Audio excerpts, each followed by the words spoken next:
Thank you. Okay, everyone has the book, I hope, huh? Buddha's Brain? Yes. Certainly. Okay, because there's no problem getting it. I mean, the bookstores have it, and I was at Indigo just earlier today, and I checked that they had copies still.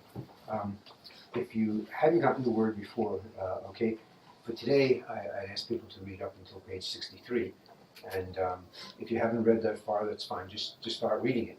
And for next week, I'd like you to read up until page 118. Okay. What I basically did is I tried to divide the book. We have 4 sessions, and I tried to divide the book into 4 pieces. And it always works out fairly well that the sectioning, you're not left in the middle of a fascinating passage that you have to stop. But you don't have to stop anyway, even if I tell you, just 118. You can continue reading beyond that. But it's a fascinating book. It is really a fascinating book, as I'm sure those of you who have started reading it have already discovered. Also, I wanted to preface the course by saying this is a particularly important course this year. I mean, every time we have this course, it's important. You're always going to be learning things.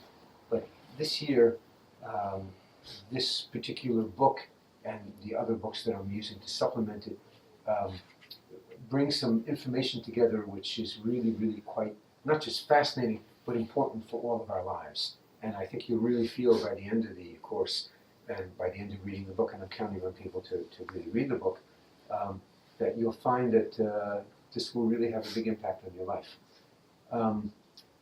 There's some new findings in 2 fields that have been coming together. One is Buddhist studies, and the other is neurology. And the reason these fields are coming together is that in the 2,500 years since the time of Buddha, his teachings have just disseminated all across the globe, and people have become really fascinated.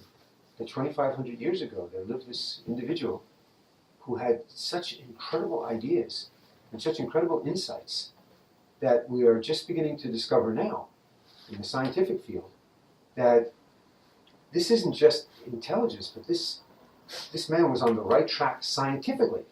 Now you may say, scientifically, 2,500 years ago there was no such thing as science. It's true. Not here in North America, not in Europe, but there certainly was something that was very much like science in Asia.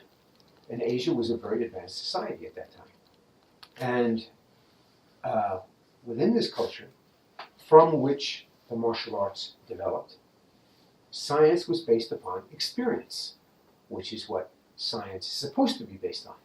That you examine things, and you make hypotheses, and you check them with empirical data, by looking around you, by seeing, and of course when you're a philosopher or when you're a teacher, you don't necessarily have the greatest laboratories, especially at that time, 2,500 years ago, but you've got the raw goods, the raw material, to really bring things together, especially in something like martial arts, where the world was constantly at war at that time.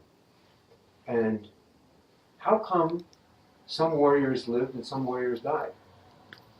Well, it wasn't just random. It was very early discovery that, hey, if I train more, I probably will become a better warrior than a guy on the other side, and my chances of survival are much better. If I study with a really good teacher, they might improve that much more. If I get weapons from a really good sword maker, that might work yet more. And this is what happened over the years. That science was developed to a very high level in the martial arts. Why the Japanese warriors? The Japanese, that was such a small people compared to Mongolia, compared to China, compared to all the big countries at that time. How come they could defeat all these other countries? Mongolia, which conquered virtually all of the world, the known world at that time, all the way into Europe, conquered China and India and Russia, but they were defeated by the Japanese. How could that happen? Because the Japanese were trained warriors. They knew, for example, the advantages of a curved sword as opposed to a straight sword. That a straight sword, well, it looks good. Your image of a sword would be a piece of steel that would be straight. Why would it be curved? Well, in Japan, one day, a sword maker had taken his sword that he was making, and he put it in the fire, and he put it in cold water, which hardens the sword. And what happens when you do that is that from the heat to the cold, the sword begins to curve. And what every sword maker throughout history had done before that is they take these thongs and they, straighten it out. Because the sword should look like a sword. It should be straight. But this guy had the idea, I wonder what happens if I just let it go like this. Maybe my sword will be a sword that won't break so easily if I don't fiddle with it and start trying to straighten it out. And he starts to think, certainly it's got to undermine the structure of it, right? Isn't that true? But then he's thinking, the Chinese, their swords are straight. And the Russians, and the Mongolians, and even over far, far away in Europe, the French, they have swords that are straight. But anyway, they tried it. And it worked. And the Japanese found, when they were fighting the Chinese, and they were fighting the Mongolians, whoever else they were fighting, they would find that these curved, funny-looking swords, okay, that, using it in constant fighting, on a hard day with one attacker after another, and their swords will break, but this sword doesn't break. Now that's science. You know what I mean?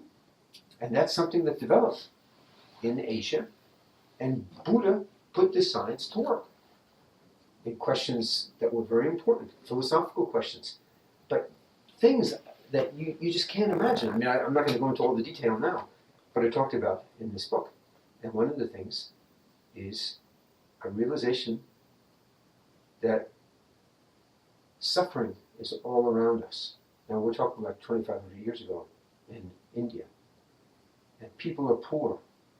And even though we are such an incredible species, we can speak, we can think about the future, we can do all sorts of things with our mind, but we still spend most of our time suffering. Now, the interesting thing about Buddha's teaching on that is not that he's looking at the poor people in India and their suffering, but Buddha was one of the richest people in India. He was the son of a king. He wasn't poor, but he knew too that even amongst the rich, people suffer. They worry about the future. They worry about the next war. They worry about their children. Their parents die, and they cry. They worry about their own deaths. They worry about illness. So that even people who have everything in the world, like even here, in Canada, and we live in one of the greatest countries in the world. I mean, we'd be hard-pressed to find a country greater than what our country provides us in terms of material goods, in terms of opportunities, in terms of potential, in terms of the fact that we're not at war now. Well, we are in Afghanistan, but it's not like a big war, like in World War II. But even here, we do have our Afghanistan. We do have problems that we face in life. We have child poverty, which is a terrible thing in Canada. We have a large native population, which is terribly mistreated, has never had opportunities to enter, the world that we have. So even amongst people who have it really, really well off, really, really good in the world, we still suffer. My father died a couple of years ago.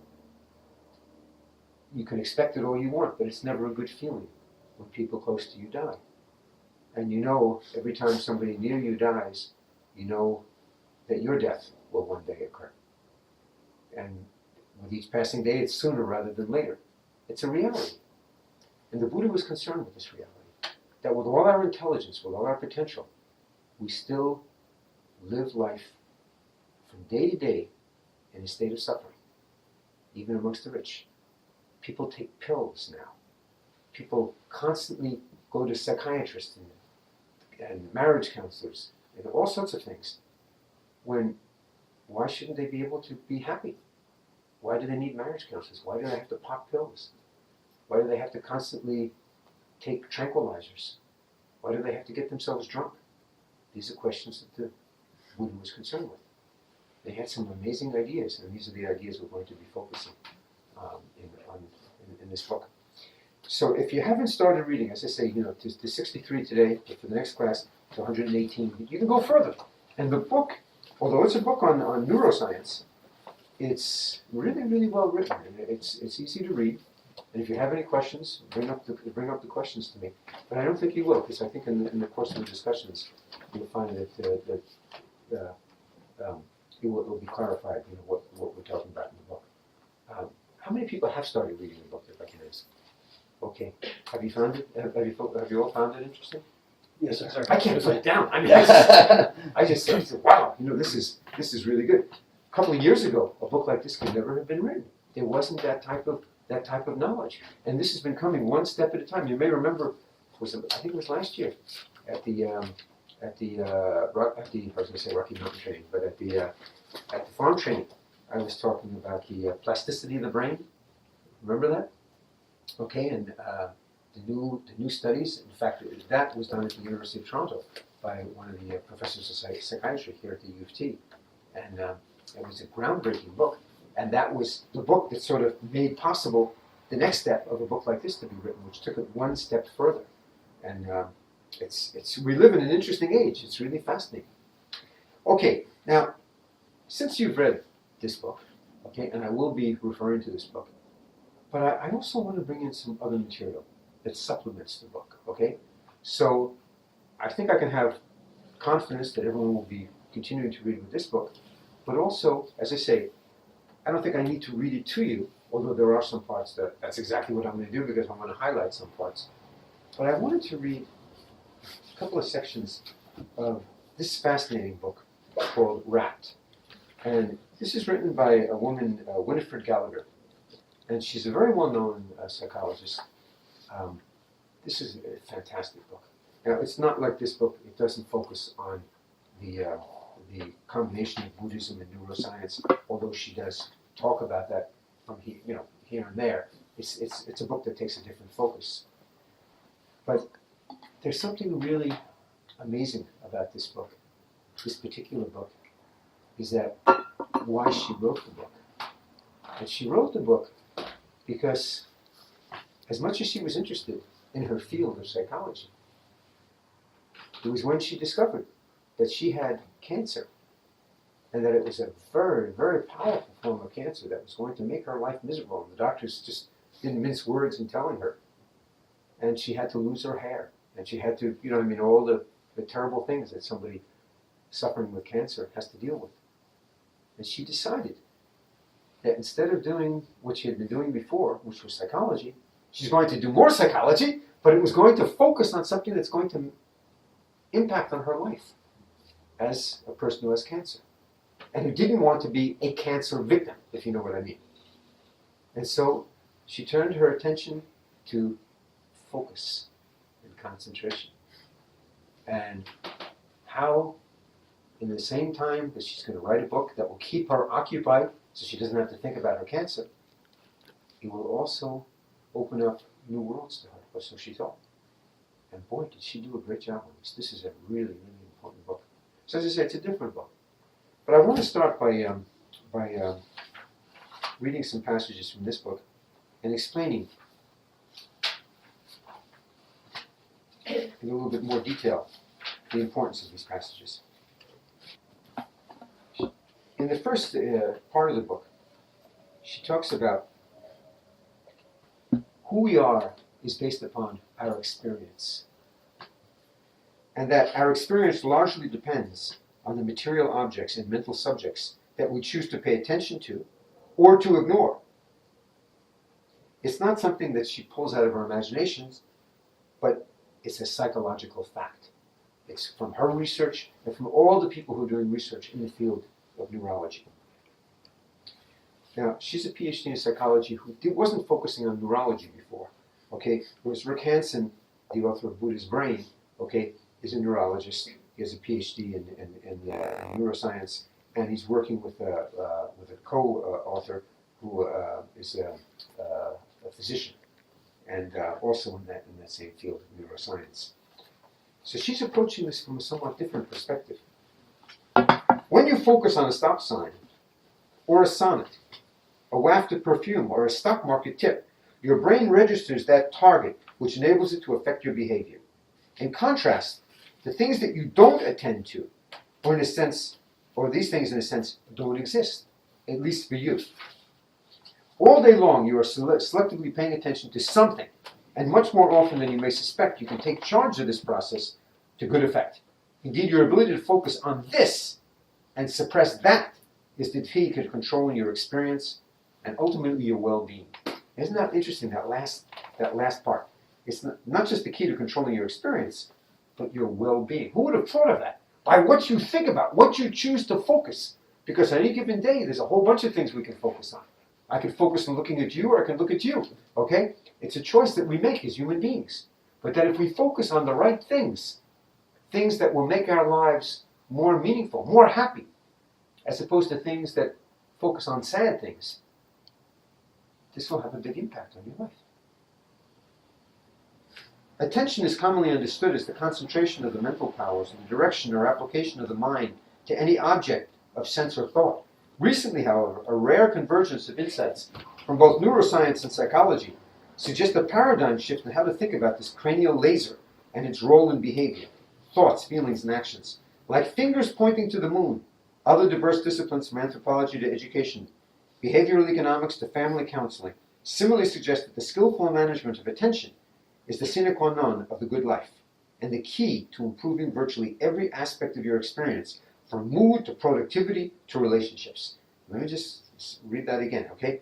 It suggests that the skillful management of attention is the sine qua non of the good life, and the key to improving virtually every aspect of your experience, from mood to productivity to relationships.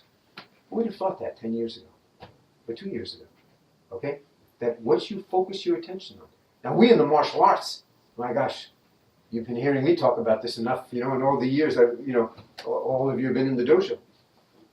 I talk about it all the time, about attention, about zanshin, heightened sense of awareness, okay?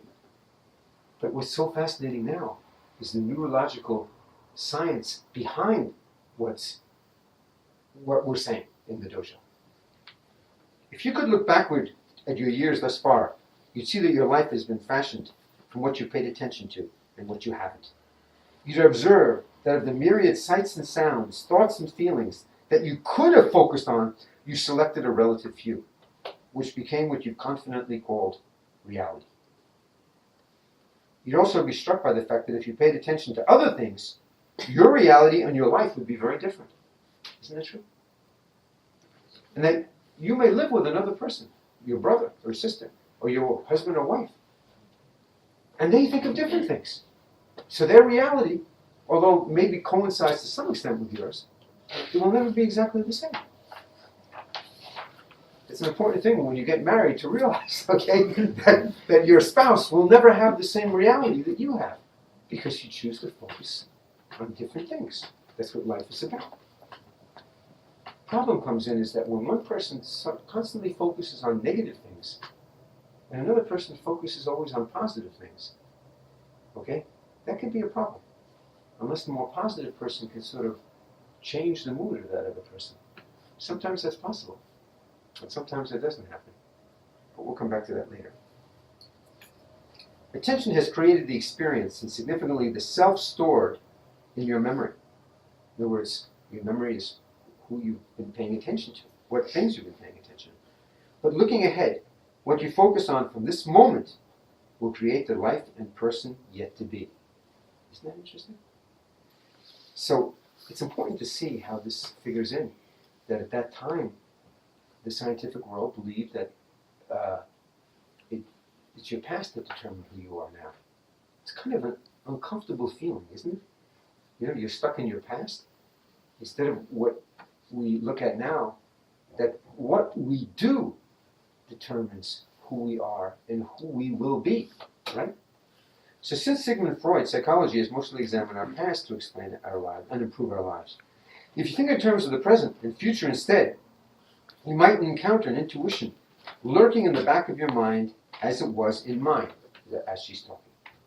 If you could just stay focused on the right things, your life would stop feeling like a reaction to stuff that happens to you, a la Freud, and become something that you create, not a series of accidents, but a work of art. Isn't that beautifully put? That's a complex sentence. Let me say that again. If you think in terms of the present and the future instead of what Freud was doing, that he was going back into the past to determine who you were, you might encounter an intuition lurking in the back of your mind, as it was in mine, if you could just stay focused on the right things, like things that make you happier, that give you pleasure in life, that don't make you feel depressed. Because we have a choice of things we can talk about, right? Okay? Like if you had a nice ride on the way here, you could think of these nice things. If you had an argument with your mother, okay, you could dwell on that. But what she's saying is that let's not dwell on things like that. Because the more we dwell on the unpleasant things in our lives, the more that has power over you. So whenever you think of your mother, you think of her as this argument that I had. So it's best to let it go and think of something positive. So if you could just stay focused on the right things, your life would stop feeling like a reaction to stuff that happens to you and become something that you create, not a series of accidents, but a work of art.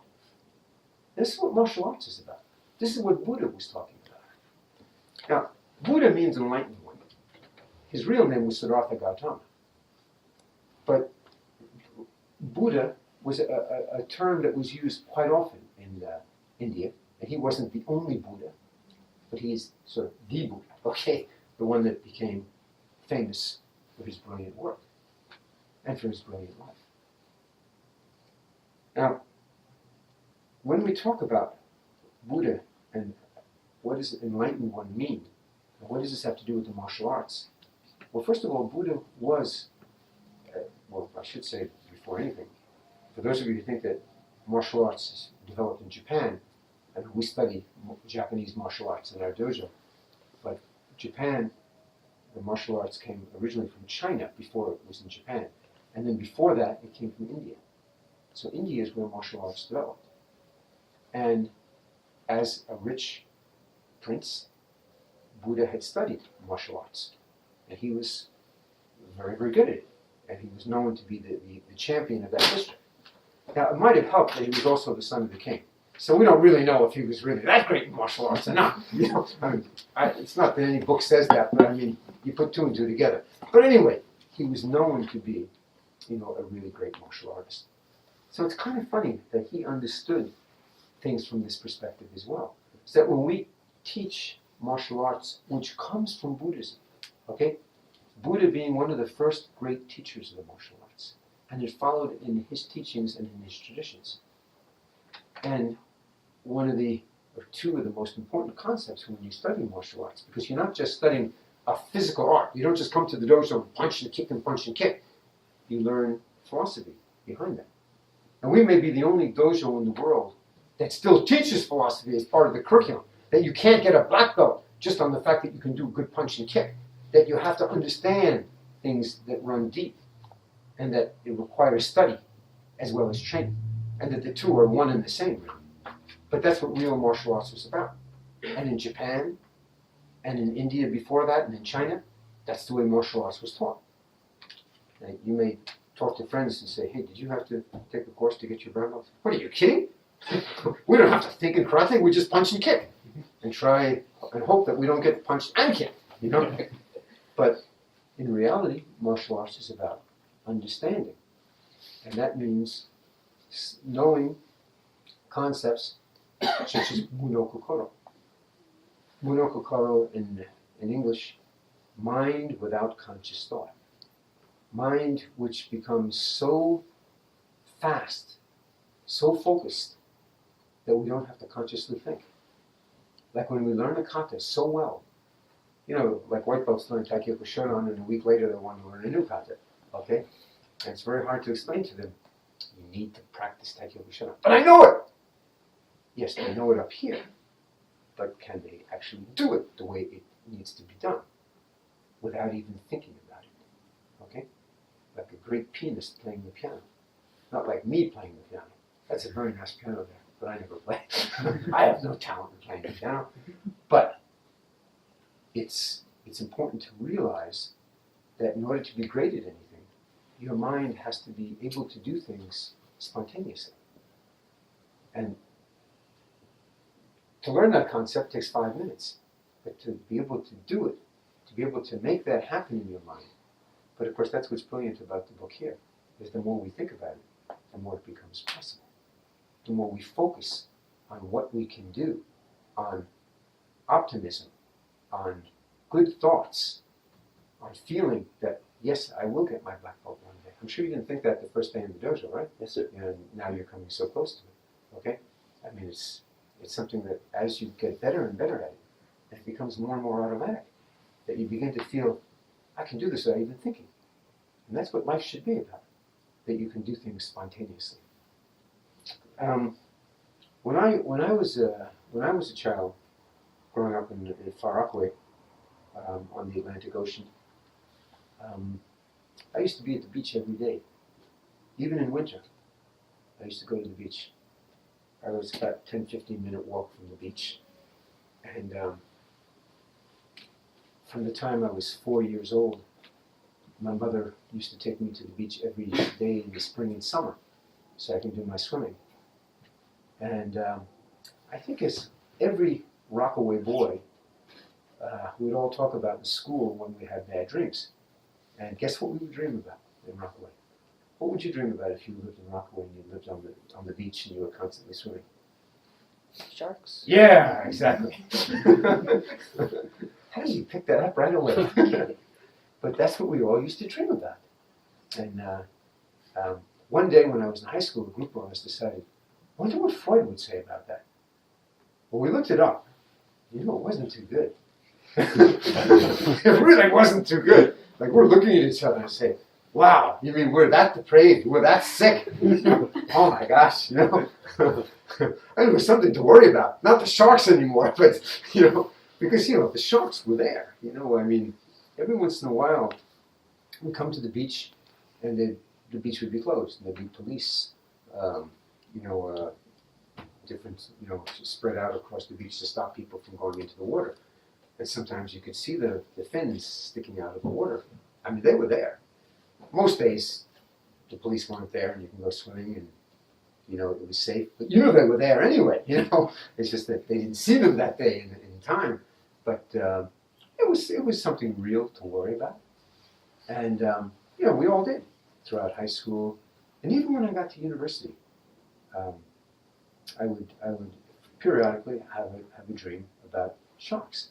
Now, it wasn't as often as it was when I was a kid, when I was 4 or 5 years old, and I'd be swimming every day throughout the spring and summer, and be looking sometimes, to see if there's no sharks there or whatever else.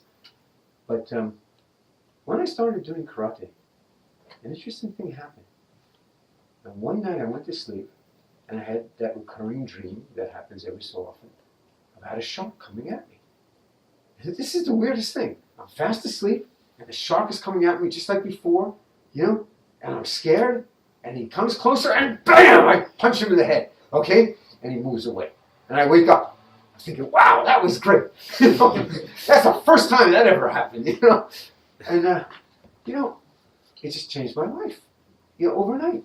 I was a young guy doing karate, and all of a sudden that dream, which, I was no longer living in Rockaway, I was living where I was going to university, but next time I came home and I was talking to my friends, and they're still having the same shark dreams periodically, but now when I have a small shark dream, it was always the same thing, always the same ending.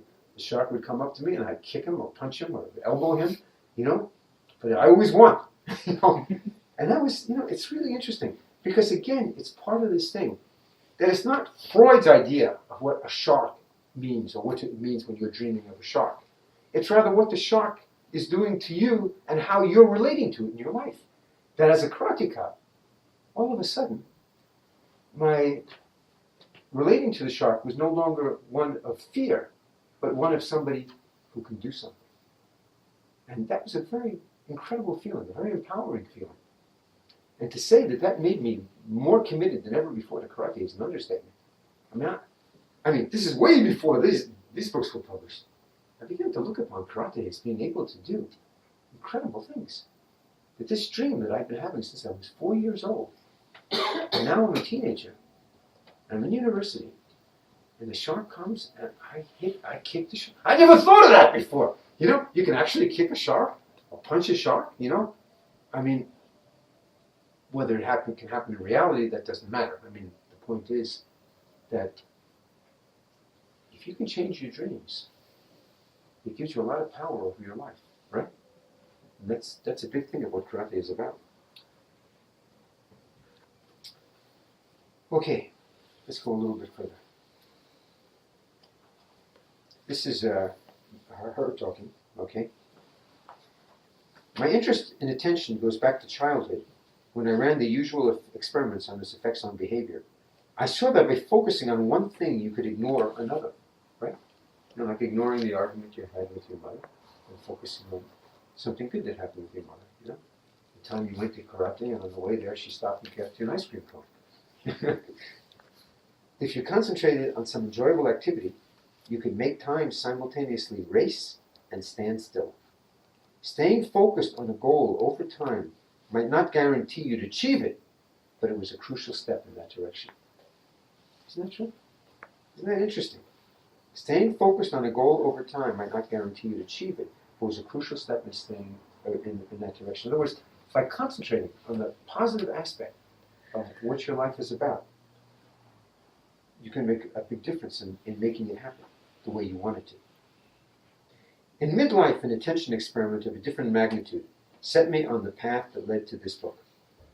Walking away from the hospital after the biopsy from hell, not just cancer, but a particularly nasty, fairly advanced kind, I had an intuition of a highly unusual blue-white clarity. This disease wanted to monopolize my attention, but as much as possible, I would focus on my life instead.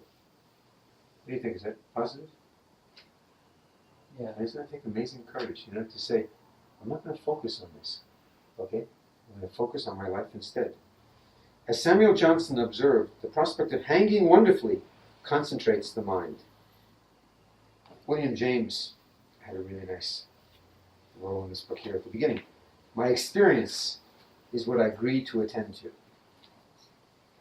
One of the first great psychologists in the world. Right from the start, my attention experiment went well.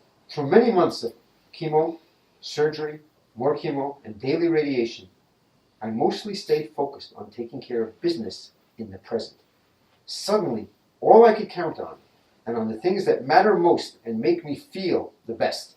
Big ones like my family and friends, spiritual life and work, and smaller ones like movies, walks, and a 6:30 p.m. martini. That's her talking, not me.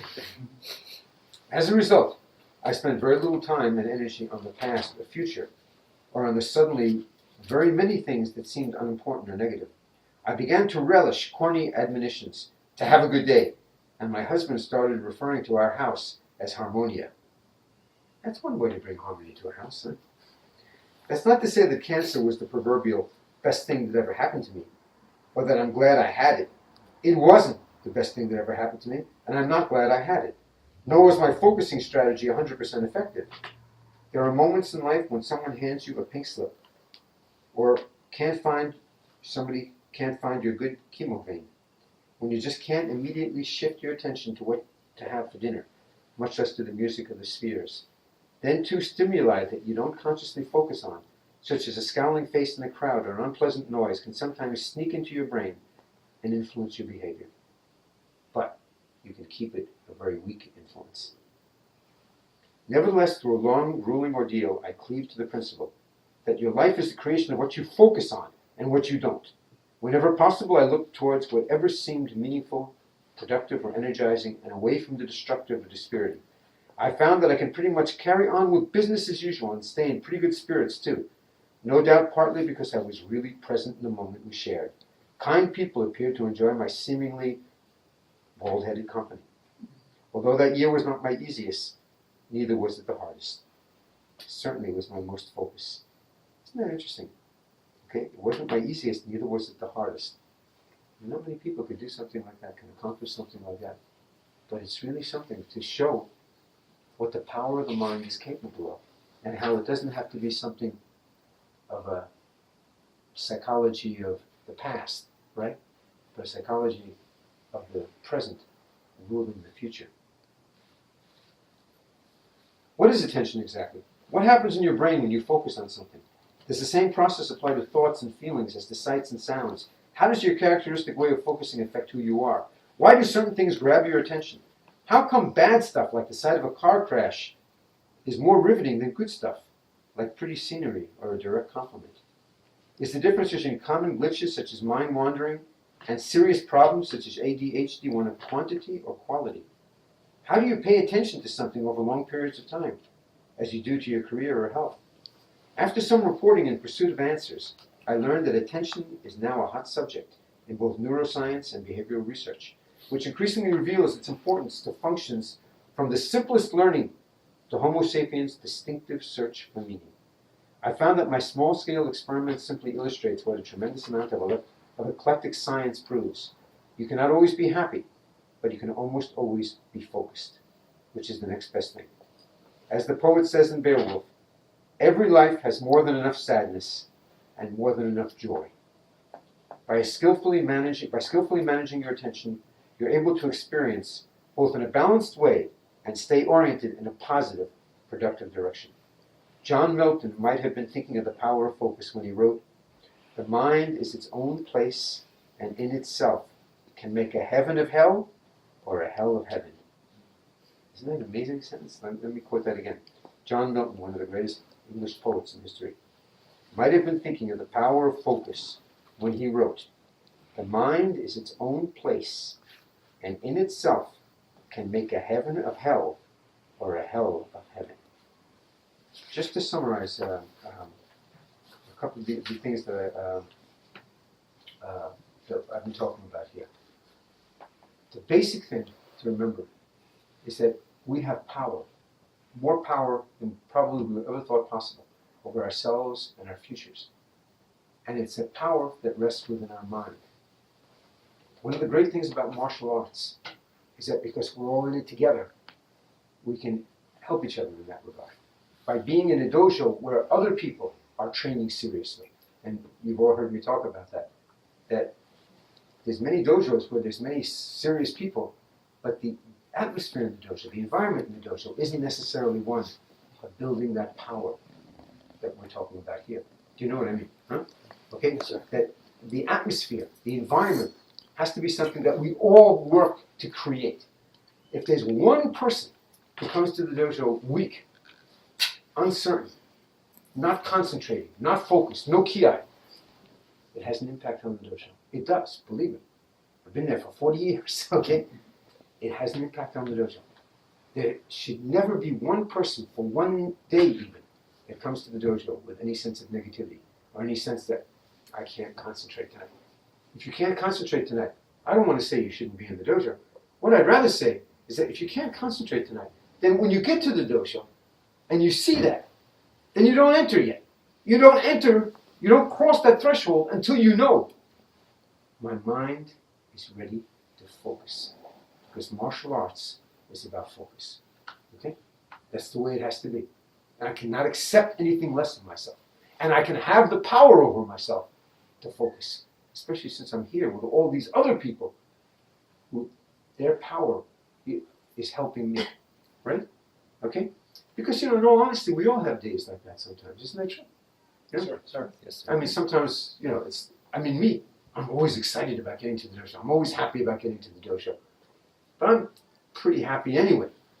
But there are some days that I'm just feeling really tired, or, something might be bothering me. Like in the months before my father died, I was in constant telephone conversation with him, going back and forth, my family and myself, to visit him. Sometimes we just get a plane back, run home, change our clothes, run to the dojo. We'd be tired, a bit, discouraged. But I would always know that it doesn't matter, because whatever I feel going into the dojo, it's not going to be the same thing I feel going out of the dojo. Okay? And that's the important thing. To know that you have that power over yourself. And to know that the dojo has that power. Okay? That I'm not just getting it for myself, but the fact that one of the reasons I'd be so excited, even though it's a difficult situation is the fact that I know once I enter the dojo, I'm with people who are like me, that we have that push, that every day we have to be stronger than we were the day before. Not just in terms of our punches or in terms of our biceps, but in terms of our being, in terms of our mind, and in terms of our concentration, in terms of our being able to take control, of being able to power ourselves. Many of you, I'm sure, have heard the story that when my father died at 96, and so this is about 3 years before he died.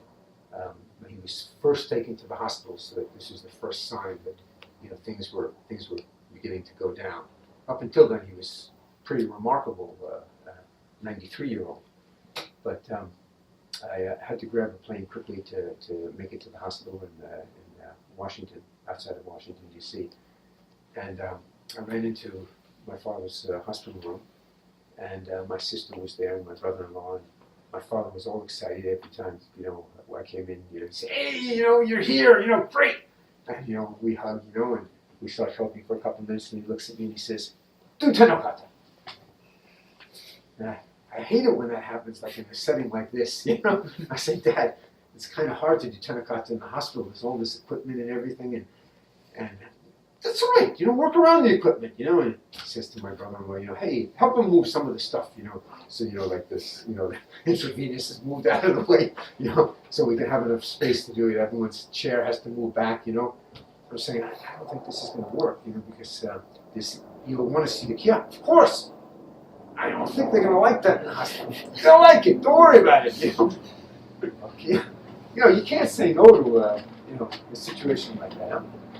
But, it's happened before, and I knew he was right. It would happen again. So I did tenokata. And of course, because it was making a lot of noise and movement, down below they can hear it. I didn't hear that long, that hard, but it was just the motion and everything. And before you know it, there were a couple of doctors. I'm looking at the door, and there's a couple of doctors and nurses there. I'm thinking, okay, I'm going to get kicked out of the hospital. They won't allow me ever to come in again. And then I finish the kata, and they say, "Hey, can you do it again?" Now, of course, I expected that, but I was still, you're still worried every time something like that happens. But, I knew it was important to him because he gets his energy from that, right? From seeing me doing that kata. And I'm his son. But it also helped me because I came into that room, as much as I wanted to feel better about it, I was feeling down. But doing that kata just changed everything. Now, of course, as I said, I fully expected because he would pull this on me often, But the thing is that by having me do it, it made it better for everybody. Okay, his energy was higher, my energy was higher. The doctors and nurses felt great. And they asked me, next time you're going to do a kata, when you come tomorrow, can you let us know? So we can come up. It's nice. It's just something about karate. If I could play the violin and I did that, I doubt it would have the same type of attraction to the nurses and the doctors, or to, you know what I mean? To the other, probably would have been just an annoyance. But there's something about karate that really can resonate in anyone's mind. So think about it. So when all of you are practicing, to be able to do karate on a high level, say, because it's not just somebody who's doing karate, but somebody who's really good doing karate. And that's what you have to demand of yourself. Because halfway just doesn't do it, right? You've got to be great at what you're doing. And you've got to make that happen. Because I know if it was anything else that I was doing, if I could do a backstand, a back row, or something like that, it wouldn't be the same thing as the art and the power and the skill of martial arts. And that's the art that we're studying. And it comes together very nicely to have an incredible impact on our lives. If you have the Buddha's Brain book with you, you might want to look at it with me, but it's not necessary if you don't have it with you. Starting on page 5, the self-transforming brain. And we'll see a little bit of the relationship from Rapt to this book, Buddha's Brain, in the first sentence here. The principal activities of brains are making changes in themselves. Now remember, up until just a few years ago, it was thought that the brain was pretty well set. The brain you had was the brain that you will continue to operate with. And just in recent years, the concept of the plasticity of brain, that you can change your brain, that depending on the processes of your thinking, like what we were talking about before, you can think, if you think the occasional pleasant thought, that's not going to have an impact. But if you've had, like a dispute, like the example I gave before, okay, you can change. It's not going to change the reality. If you had an argument and this is something you dwell on, but this is something we'd like to get past, most of us, right? We'd like to get past arguments we've had with loved ones and be able to focus on other things that we've had with loved ones, like feelings of kindness, feelings of fun that we had together, that we've experienced together. It makes a big difference in life. So it's a choice that we can make. And that's one of the principal things that this book is dealing with as well. Although this book gets a lot more scientific, a lot more factual. So to continue on page 5, I was in 5, yeah, it is 5. When your mind changes, your brain changes too. Mental activity, and I'm skipping through parts here, mental activity actually creates new neural structures. As a result, even fleeting thoughts and feelings can leave lasting marks on your brain, much like a spring shower can leave little trails on a hillside. For example, taxi drivers in London, whose job requires remembering lots of twisty streets, develop a larger hippocampus, a key brain region for making visual spatial memories. Since that part of the brain gets an extra workout, as you become a happier person, the left frontal region of your brain becomes more active. What flows through your mind sculpts your brain. Thus you can use your mind to change your brain for the better, which will benefit your whole being and every other person whose life you touch. Because let's face it, we have an impact on the people that we see frequently, right? So I'm not going to read this to you, but your brain basic facts, there's 2 pages of that. I read that carefully because it's an interesting section. On page 8, in the last paragraph, although contemplative may sound exotic, you've been contemplative if you've ever meditated, prayed, or just looked at the stars with a sense of wonder. The world has many contemplative traditions, most of which are associated with its major religions, including Christianity, Judaism, Islam, Hinduism, and Buddhism. Of these, science has engaged Buddhism the most. Like science, Buddhism encourages people to take nothing on faith alone and does not require a belief in God. The Buddha was concerned with life on earth, here, now, and making life better for people who are poor, for people who suffer, people who are miserable, and also enabling even the poor rich people to have better lives, okay? Because they suffer too. And that it's important to realize that in a tradition that emphasized a kind of a transcendental existence, birth and rebirth, that there's no ending to this cycle, the Buddha was saying, let's deal with the things that we can really deal with, okay? Not talk about this birth and rebirth and everything else. That let's focus on what can make our lives better. Let's put our money on that. Let's put our efforts on that, okay? And it makes sense. Now, it's not, if you come from a religious background, it's not that you have to worry that he was against any one particular religion.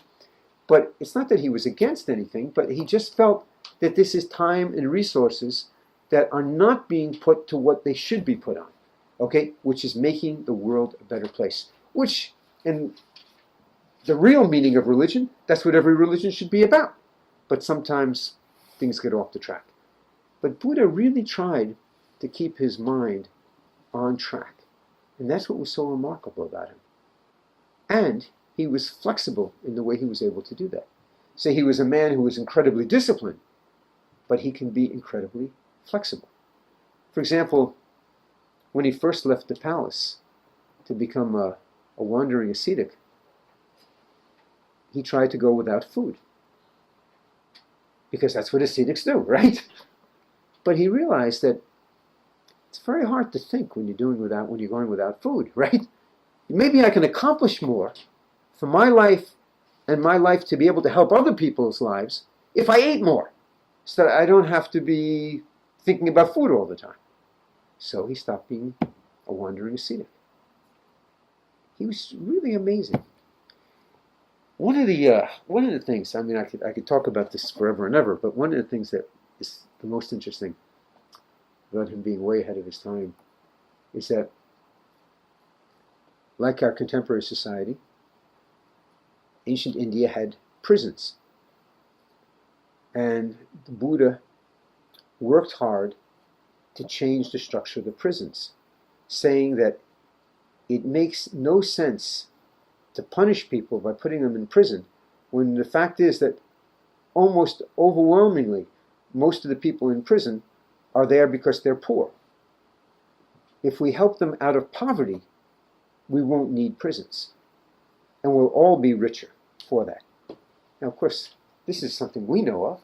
It was discovered not very long ago, like in the 20th century, that maybe there's a way out. Instead of flogging people or chopping their heads off or cutting their arms off for stealing, maybe there's a better way we can deal with that. And he was the first one that we ever knew to think of that and to have a plan on how we can make a better world. Less prisons, less poor people. Let's just put the problem together. But of course, most people don't want to think that,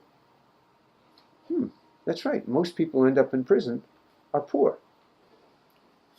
Clinicians and people who contemplate have already learned a great deal about the brain states that underlie wholesome mental states and how to activate those brain states.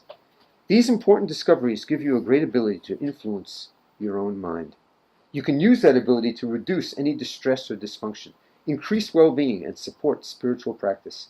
These are the central activities of what could be called the path of awakening. And our aim is to use brain science to help you travel far and well upon it.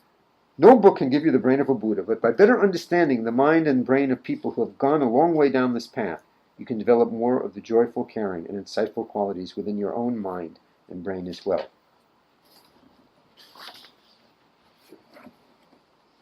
To use an analogy, this is page 10, the last paragraph. To use an analogy, after Copernicus, most educated people accepted that the earth revolved around the sun.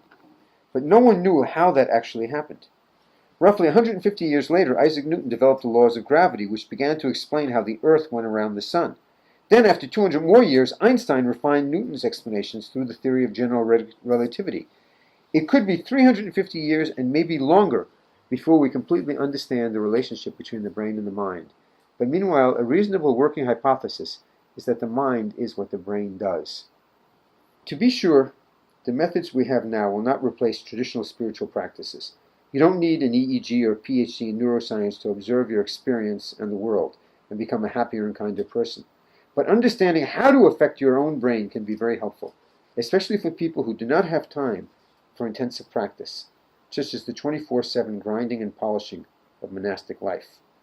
The 24/7 grinding and polishing of monastic life is an interesting thing, and I wanted to explain a little bit about the background there.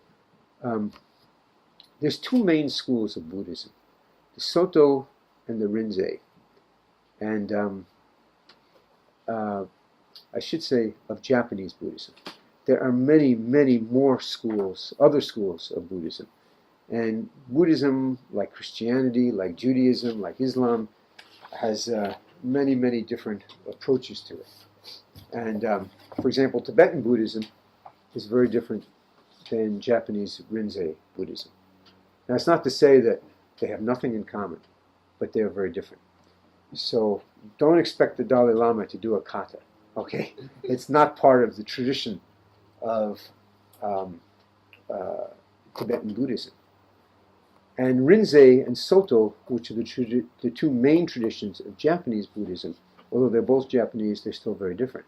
They both come from China, but they come from different schools of Chinese Buddhism, okay?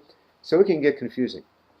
You may know years ago when I was teaching Buddhism at the University of Toronto, I had started working on a book on Buddhist ethics. And I began to get very frustrated because of all the differences between, Tibetan Buddhism and Vietnamese Buddhism and Korean Buddhism and Chinese Buddhism and Rinzai and Soto Japanese Buddhism. And I decided, forget it, because it's going to become just a in Rinzai Zen and in Soto Zen on the contrary, and then there's this and there's that. But we're not getting any closer to an understanding of what ethics is about. There's a big divide here that we have to be aware of. And that's the divide between Rinzai Zen, which is the Zen that has been the line of development of martial arts and karate-do, which is very different than all the other forms of Buddhism. Now, the other forms of Buddhism also have their differences within themselves, but this is a big divide. When I said before about the Dalai Lama doing kata, I mean, it's not part of Tibetan Buddhism. It's not just that the Dalai Lama is too old to do kata or whatever else. You can be ageless in doing kata, okay? But what makes Rinzai Zen so fascinating is that somewhere along the line, back in China, way before it came to Japan, there was this emphasis on action, on activity, on building up not just our character, not just reading, not just studying, but practicing. And that word practice is a very, very important word. Physically practice, okay? So you might say, of a certain, Jewish rabbi that he practices Orthodox Judaism, okay? But that's not what we're talking about. We're talking about actual practice, like somebody who practices the piano to be a great pianist, or somebody who practices martial arts. Not just to be a great martial artist, but martial arts is part of this whole Buddhist tradition of Rinzai Zen. And that tradition does have a part of it as studying. Remember before I was saying that it's part of the tradition of martial arts. Although we may be the only dojo in the world that still practices that tradition. We probably are. But the important thing is that we do it and we take it seriously. Okay, before I go any further, I have to say we probably are. It was a big disappointment to me when I was studying at Nihon Taikai Daigaku, the Japan Physical Education University. And my teacher was, the karateka was considered the best. I mean, this is the institute for not just martial arts, although the martial arts were the main part of it, but for anything. All the Olympic athletes trained at this one university. If you wanted to be an athlete, if you were really serious, this is the school you came to. Not just in Japan, but in the world. I mean, at that time, they were considered the second best university in the world for their athletics. You know what the first one was? It was in Berlin, in the old Soviet Union, okay, when they transformed women into men, or men into women. That was a great university. But of course, in Japan, they didn't consider that really being such a great university, but they certainly won more gold medals or whatever else, okay? But at Nitai Dai, there was no drugs, there was no steroids, not like in Berlin. But Nitai Dai was considered, as I said, the second best athletic university. Now it's considered the best.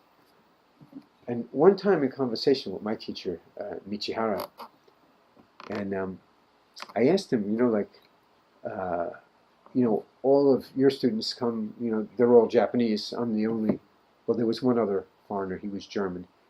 At Nitai Dai, they would allow a maximum of one foreign student a year to come and train in the karate program. And this fellow had been there before me. His name was Peter Berger, and he was from Munich. And so we were the only two non-Japanese.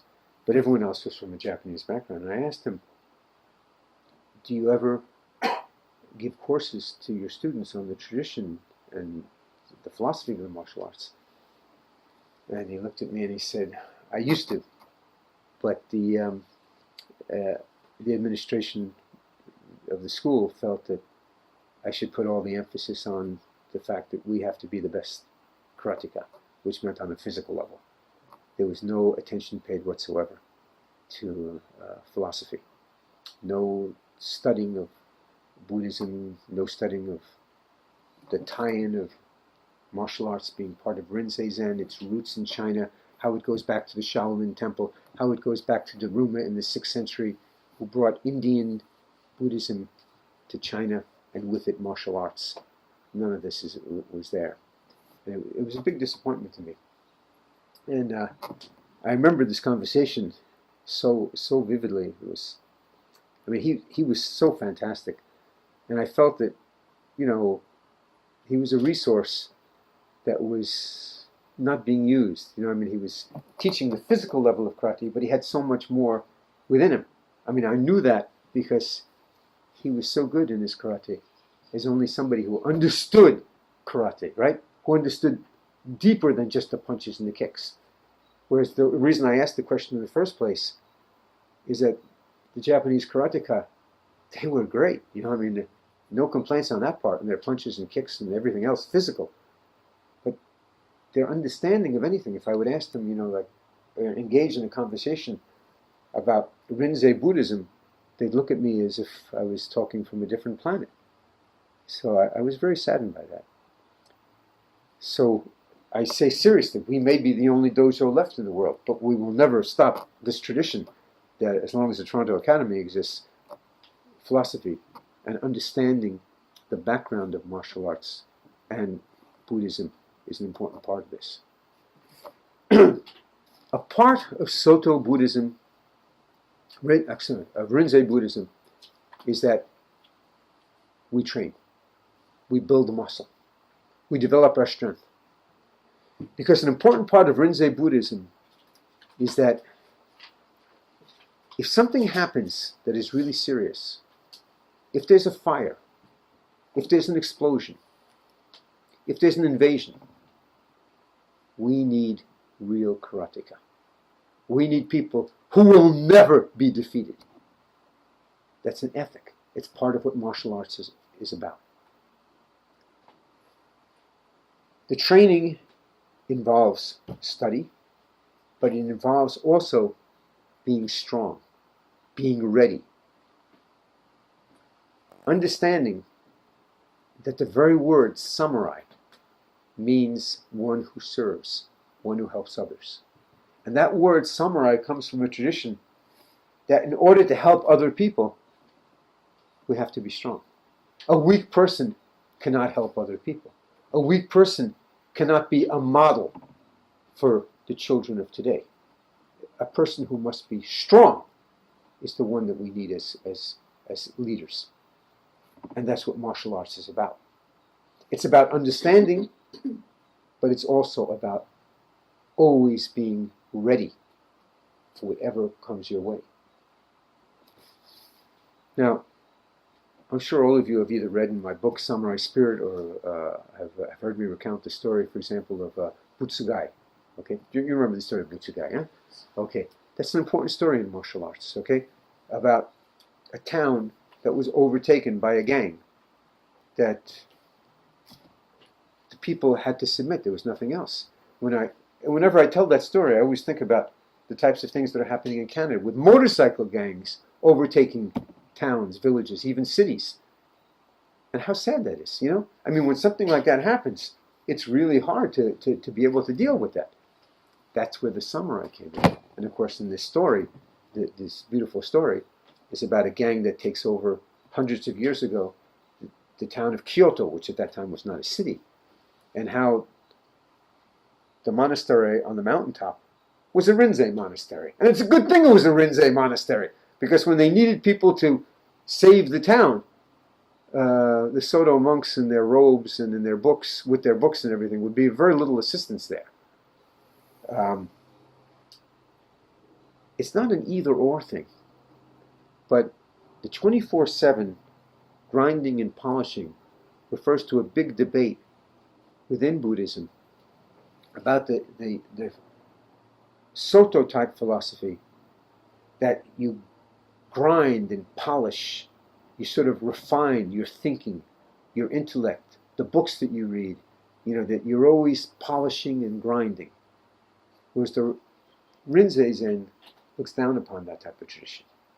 That what counts is building our character and training, practice, okay? I think everyone can see the difference of what I'm talking about, okay? That study is not enough, okay?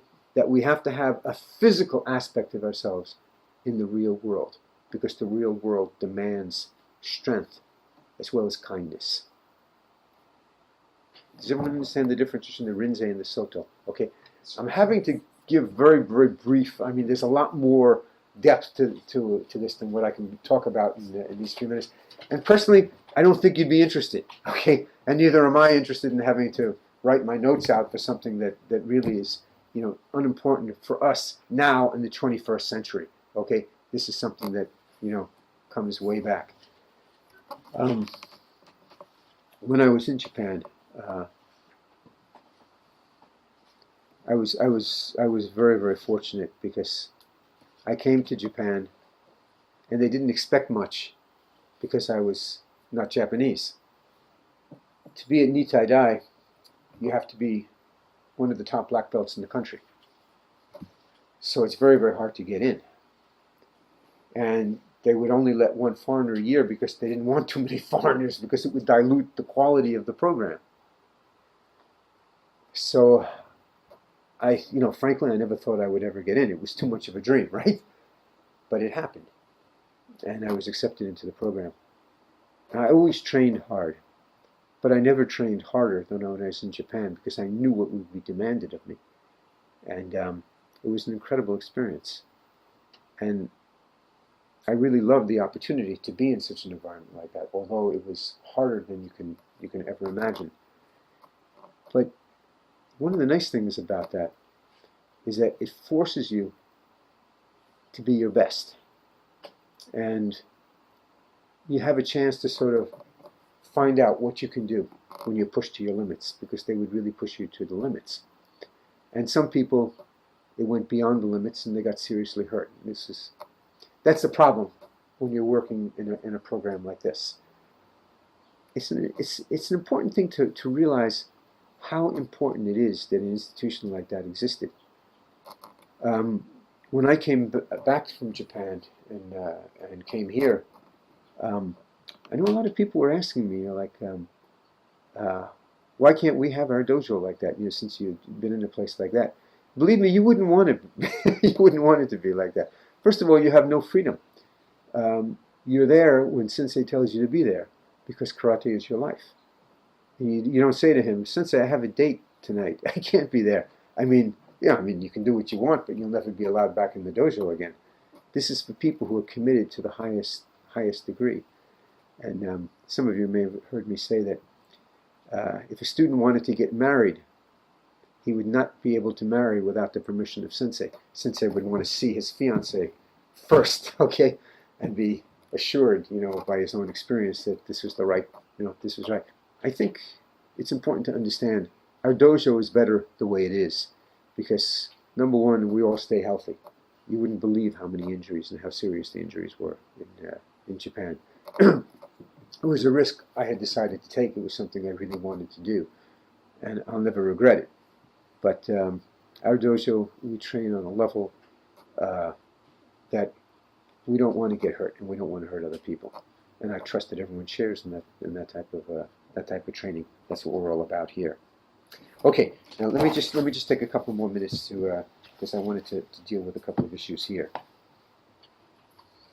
William James, remember he was one of the first great psychologists, accepted the idea of evolution, which is what had just come about at the time that he was writing his psychology books, but not the implication that nature rigidly determines your behavior, making you a ghastly biological robot.